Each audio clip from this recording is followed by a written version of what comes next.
ओम शांति।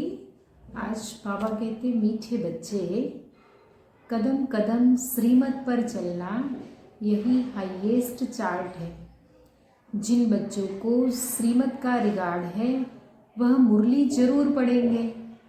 पहली श्रीमत है अमृत वेला, सेकेंड श्रीमत मुरली।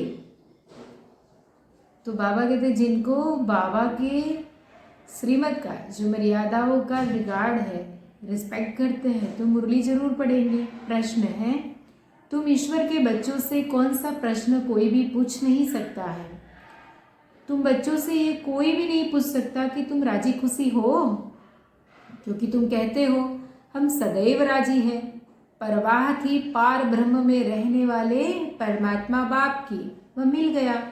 बाकी इस बात की परवाह, बाकी किस बात की परवाह करनी। तुम भल बीमार हो तो भी कहेंगे हम राजी खुशी हैं। ईश्वर के बच्चों को किसी बात की परवाह नहीं। बाप जब देखते हैं इन पर माया का वार हुआ है तो पूछते हैं, बच्चे राजी खुशी हो। माया आती है तो मूड कैसा हो जाता है, चेंज हो जाता है। फेस कैसा हो जाता है, वो भी चेंज हो जाता है। तो इसलिए बाबा कहते हैं जब माया आती है तो पूछना पड़ता है बाबा को कि बच्चे राजी खुशी हो। फिर बाबा कहते हैं कि बच्चे बस समझते तो होंगे परंतु बाप को ही भूल जाते हैं। तो बाप, टीचर, गुरु तीनों रूपों को कैसे याद करेंगे। माया भुला देती है तो हार खा गए। तो बाबा कहते कदम कदम में पदम है। अगर हार खा ली तो कदम में पदम की निशानी कैसे होगी, क्योंकि देवताओं को तो पदम की निशानी देते हैं। यह है ही ईश्वर की पढ़ाई। बाबा कहते ज्ञान तो बहुत सहज है फिर भी इतने थोड़े पास होते हैं क्यों। खुद को प्रश्न करना है।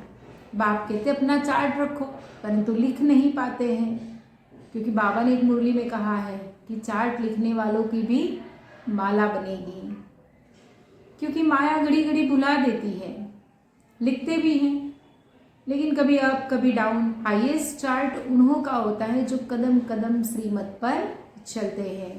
बाप समझेंगे इन विचारों को शर्म आती होगी, नहीं तो श्रीमत अमल में लानी चाहिए। 1-2% मुश्किल चार्ट लिखते हैं, श्रीमत का इतना रिगार्ड नहीं है। मुरली मिलती है तब भी नहीं पढ़ते। कई तो मुरली मिलती है इजी वे में, आजकल तो सोशल मीडिया पे, फ़ोन में, व्हाट्सएप में, यूट्यूब में, हर जगह मुरली मिलती है, तो भी बाबा कहते हैं कि नहीं पढ़ते हैं।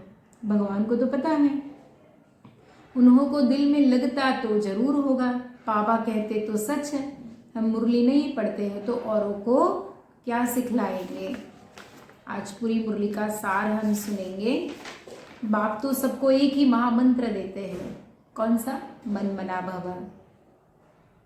बस एक बाप की याद से ही पतित से पावन बनेंगे। वह तुम बच्चों के हाथ में है, जितना याद करेंगे उतना पावन बनेंगे। सारा मदार हर एक के पुरुषार्थ पर है। बाप ने यह सच्ची सच्ची रूहानी यात्रा सिखलाई है। वह यात्राएं तो बाबा कहते कि हम जन्म जन्मांतर करते आए, फिर भी क्या गाते रहे, चारों तरफ लगाए फेरे फिर भी हरदम रहे दूर। किससे? परमात्मा से। तो भगवान से तो दूर ही रहे। यात्रा से आकर फिर विकारों में गिरते तो फायदा क्या।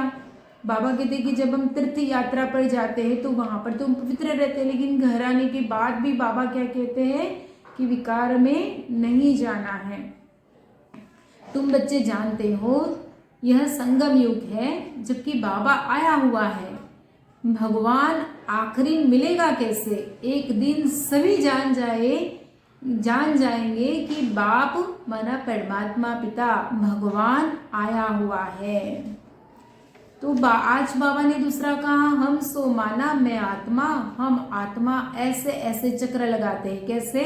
हम ब्राह्मण सो फरिश्ता, फरिश्ता सो देवता, देवता सो क्षत्रिय, वैश्य, शूद्र।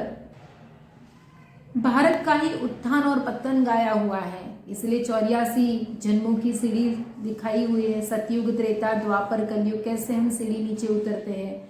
और फिर से संगम युग में हमारा उत्थान कैसे परमात्मा पिता आकर करते हैं, ये ज्ञान सुनाकर। सतो प्रधान, सतो रजो तमो, सूर्यवंशी, चंद्रवंशी, वैश्यवंशी और शूद्रवंशी। तो बाबा हमें फिर से क्या बनाने आए हैं? शूद्र बुद्धि से ब्राह्मण माना पवित्र बुद्धि, देवताई बुद्धि परमात्मा हमें देते हैं। एक बाबा बीज रूप को ही ज्ञान का सागर कहा जाता है। वह इस सृष्टि चक्र में नहीं आते हैं। ऐसे नहीं कि हम आत्मा से परमात्मा बन जाते हैं, नहीं, आत्मा अलग है, परमात्मा अलग है, पिता अलग है, पुत्र भी अलग है। कहते कि परमात्मा पिता हमारा सच्चा सच्चा सतगुरु है, जो सभी की सद्गति करते हैं, जो मुक्ति जीवन मुक्ति का रास्ता बताते हैं। कदम कदम पर सावधानी रखनी होती है। मनसा वाचा कर्मणा, बहुत शुद्ध रहना है, अंदर कोई भी गंदगी नहीं होनी चाहिए। और बाप की याद में ही करामत है। इस करामत से ही तमो प्रधान से सतो प्रधान हम बनते हैं। भारतवासियों को यह भूल गया है कि हम परमपिता परमात्मा शिव के डायरेक्ट बच्चे हैं। तो हमें डायरेक्ट उनसे कनेक्शन जोड़ के उनको याद करना है, डायरेक्टली, वाया वाया नहीं, बाबा के सब स्टेशन नहीं, डायरेक्ट पावर हाउस परमात्मा से कनेक्शन जोड़ना है। जब मेडिटेशन में बैठते हैं तो तुम बच्चों ने यहाँ तपस्या की है, कहाँ? आबू में, तब तुम्हारा भी यादगार यहाँ आबू में तपस्या करते हुए दिखाया हुआ है। धारणा के लिए मुख्य सार, पहली पॉइंट, डेड साइलेंस की सच्ची सच्ची रूहानी यात्रा करनी है। मना मौन में रहकर हम सूक्ष्म वतन परम धाम जाके फिर वापस आ जाते हैं। तो मौन में बैठकर किया ना हमने, तो इसमें न बॉडी की थकावट है, न धन की कोई जावक है, न समय। तो बाबा कहते देखो, हम सो का मंत्र सदा याद रखना है, तब चक्रवर्ती राजा बनेंगे।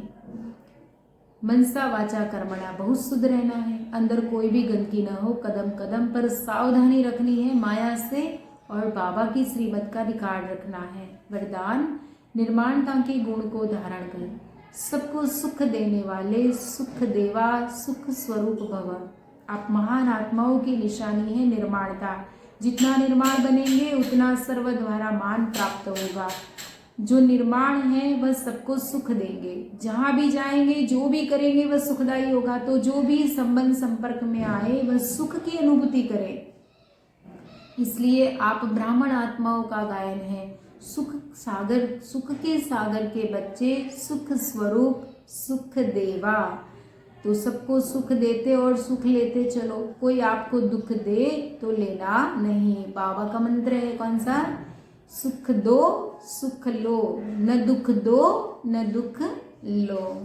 स्लोगन, सबसे बड़े ज्ञानी वह है जो आत्मा अभिमानी रहते हैं, जो आत्मा भान में रहते हैं, वही सबसे बड़े ज्ञानी है ना। बाबा ने कहा कि आज मैं कौन सा देव हूँ? मैं सुख देव हूँ। तो मुझे सुख देना है, मन से, वाणी से, विचारों से, कर्मों से।